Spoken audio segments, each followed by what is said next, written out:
Peggy 16. Hello, I'm Adam Hitaney. I'm the head of game design at Deck 13 Interactive, and I would like to welcome you to our demo of The Surge. With me today is Sebastian Zoibelt. He'll be doing the driving today. But before we begin, I'd like to give you a quick summary of our game. The Surge is a hardcore action RPG with a focus on tactical melee combat. We're in a dystopian, near-future version of Earth. You can see here from the surroundings, things are a little broken up. In our game, global warming and ecological problems have advanced to crisis levels in the world. Likewise, the global economy is in shambles, so regular men and women are in a lot of trouble. It's really difficult for people to find work, so our hero, Warren, is lucky to have found a job at all, particularly at a company like Creo, which is dedicated to solving the world's ecological problems. So his first day on the job, he's getting his exo rig applied. You can see here attached to his body and some of our other materials. But something goes very wrong with this process.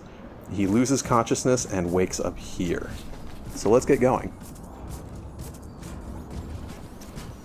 Okay, so this is an operations center. Functions a bit like a hub for us. You can do some crafting here. You can use your tech scrap to level up your exo rig, but we're not going to do that yet. We're going to head right into the action. This is one of our new coworkers. He's not in very good shape, as we can see. He's a little aggressive. I think we're going to need to defend ourselves. Now, melee combat in the Surge is stamina based. That means that while you're in combat, you're going to need to manage your stamina resource, or you might find yourself unable to complete a combo that you want to finish, or unable to dodge away from a counterattack. It's just something you need to pay attention to while you fight. And in the Surge, attacks are not light or heavy attacks, but rather horizontal and vertical attacks. And that's because the swing direction of your attacks actually matters. In the Surge, you can see here, you can target specific body parts.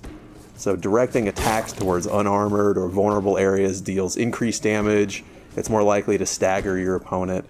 So it really pays to observe your enemies, pick out their weak points when you're going in for the kill there.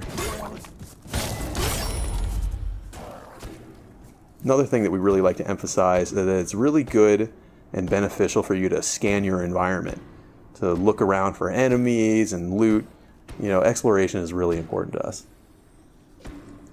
So looking around, we see this guy in the dark banging his head. Now, he's different from the other enemies we fought so far in that he has a helmet, which is something that maybe we want to take home with us, make it ours. So that brings me to the other aspect of body part targeting, which is that if you target a body part and deal enough damage, you will then be able to use combat energy, like this, to execute a finishing sequence. It's mean. So you chop off that body part and you loot it, and then we can take that back to the operations center where we can use our new blueprint to craft that helmet for our very own selves.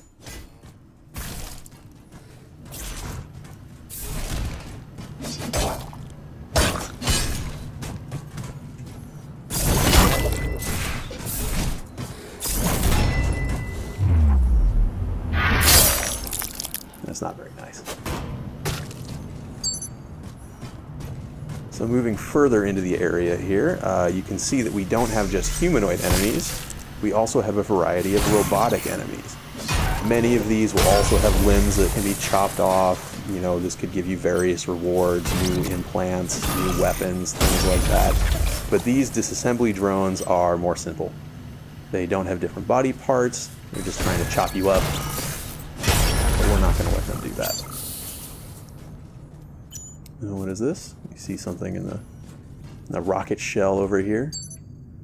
Okay, this is also a new blueprint. So when we return to operations, we'll be able to craft the security staff as well. Looks like we're not able to go through that door yet, but there is an overcharge station nearby. So overcharging allows you to channel the core power of your exo rig to overload some circuits. Sometimes that'll open doors, sometimes that will add power to places that had no power.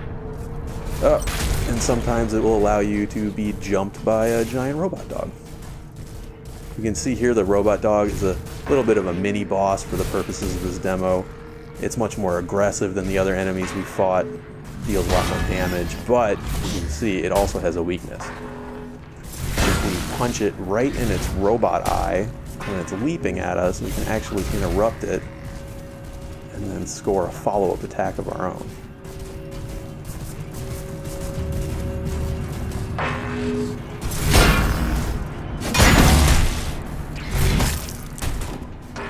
Be careful.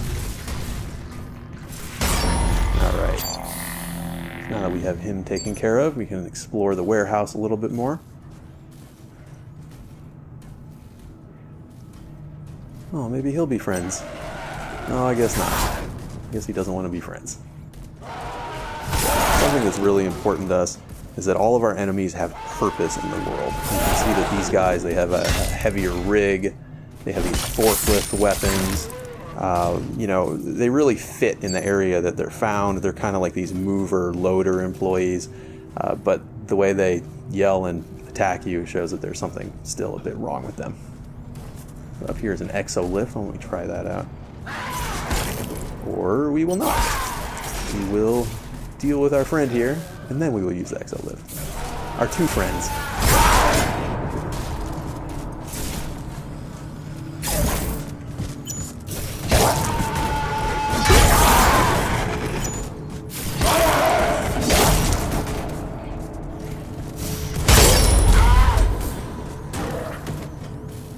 Alright, well done. 2 for 1. Okay, so an exolift, it's the way that Warren can reach different vertical areas, can go higher or lower. It functions very much like a ladder, but we think it's cooler. Now here's another overcharge station. The difference is that this one is higher level. Now, like I mentioned before, exploration is a major element of the game for us, and you'll have a lot of reasons to explore the world of the Surge. We see our levels as being pretty Metroidvanian in nature. They're really interconnected, and you'll find a lot of areas that you're not able to access until later in the game, until you have more power or different capabilities. So when you find something that you're not able to open yet, it's really a good reason to backtrack later to fully explore. A lot of times you'll find other encounters or rare loot. But now that we've turned on the power to the warehouse here, we're able to go through this door that we just opened, which seems to open up a shortcut back to the operations.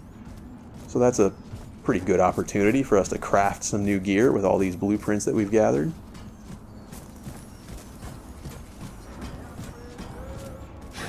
This is not a scheduled break time. I think it is a scheduled break time, thank you. So up ahead here is a med bay. This is what allows you to use your tech scrap to power up your exo rig. It heals you, of course. And then here we have a crafting station, so let's use that. Okay, so we see the blueprints that we've acquired so far. We see the helmet, we see the staff. Let's go ahead and make these things. Make a staff, make the loader weapons. And this is really the core gear loop for the game. You know, you cut off pieces from your enemies, you learn the blueprints, and then you use those to craft new equipment for yourself. So let's go ahead and try on some of these things that we've crafted. Security staff, loader weapons,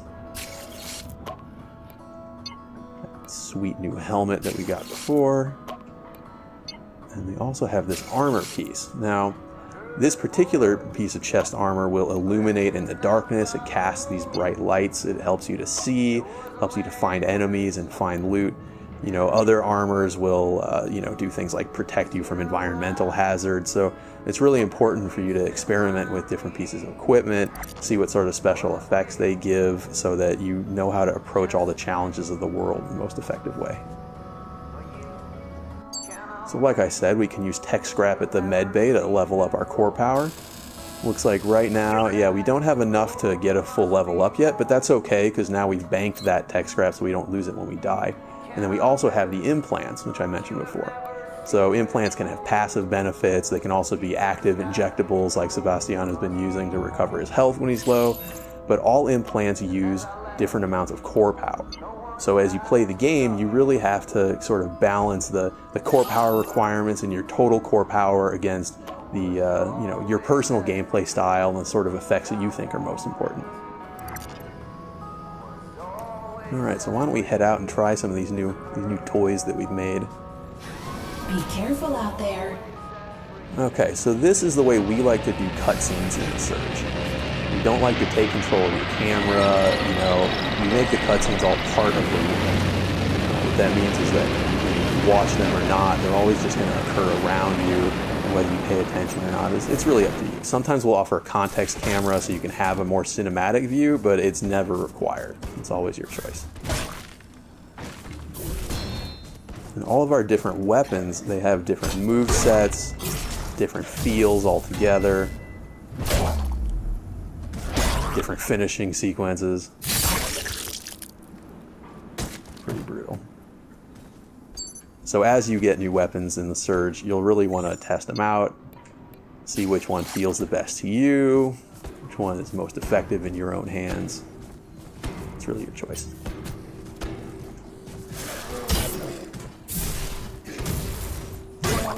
See, the loader weapons are a bit faster, more agile, a little more combo-y, but also pretty brutal. Okay, so now that we're more comfortable with these new weapons, why don't we go back through the shortcut and see what's on the other side of things.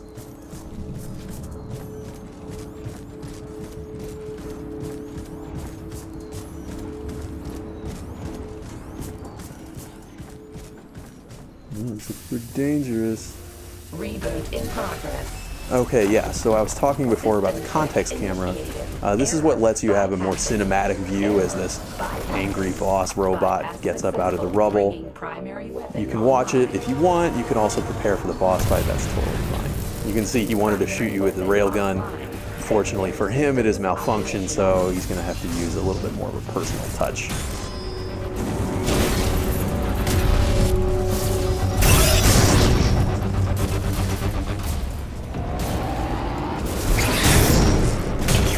Sebastian is assuming that we're not actually dealing damage to the boss's real health, but we are increasing the threat analysis meter, so I guess we should figure out what happens when the threat analysis is full.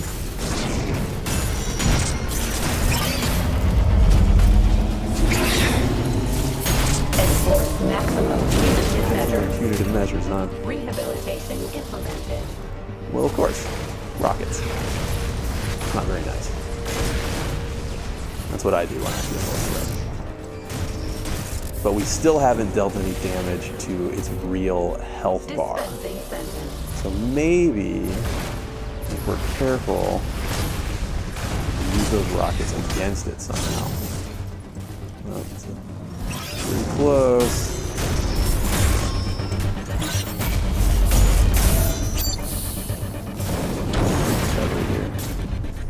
Rehabilitation implemented. Okay, there we go. So now we force it to be hit by its own rockets. We're able to target its armor piece, knock it off, and then give it a good solid punch right in its robot brain, which has dealt some real damage. Now let's see if we can repeat this process from victory. Now, one thing to note is that you know, this is one way to defeat the boss, but it's certainly not the only way to defeat the boss. And this easier method does not allow you to receive the most powerful loot. So if you want the best things off the bosses, then you know what, to fight them fair. Show honor. Not really. It's not really a game about honor. Threat analysis is almost full again. Let's see what happens. Enforce maximum punitive measures. Dispensing sentence.